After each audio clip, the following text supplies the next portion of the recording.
Hello, everybody. This is Pastor Willie, and this is the encouraging word for today.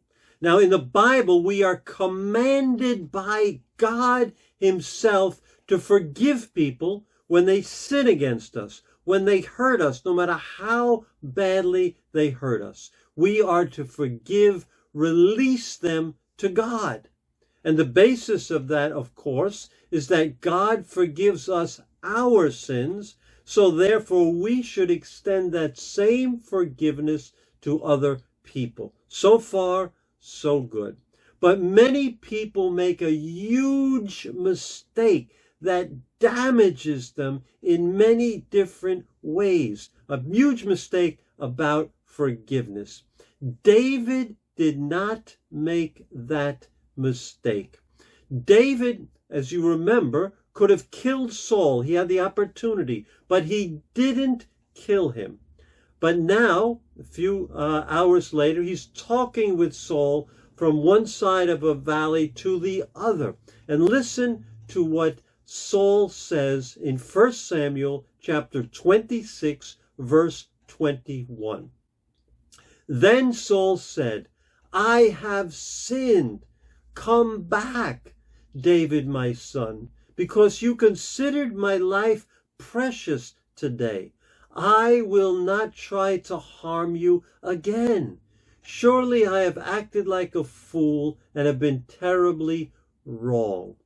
"I have sinned," he said.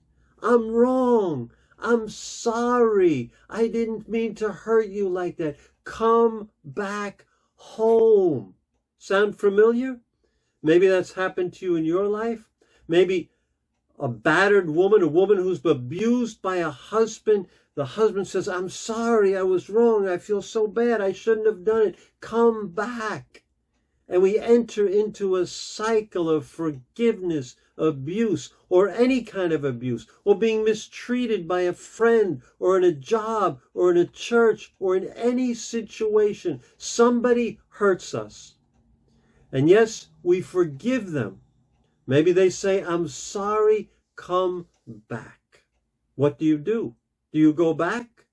And they may say, "Well, if you really forgive me, you would come back." That's the Christian thing to do.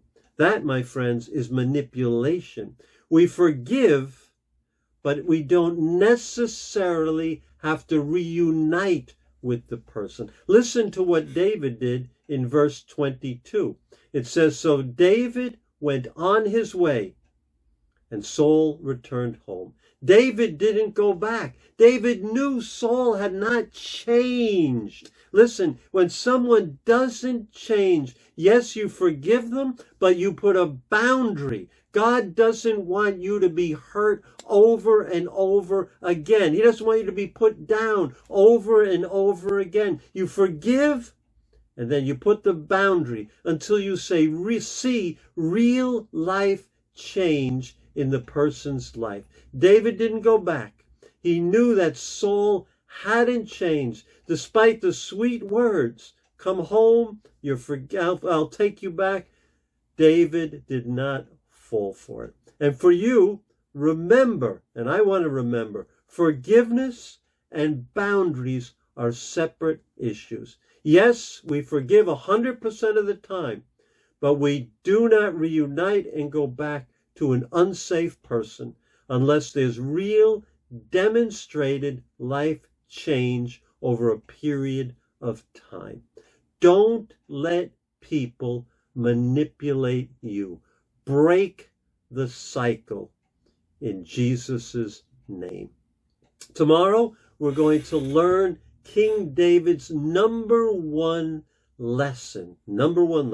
So until then, have a great, great day, and I'll see you tomorrow.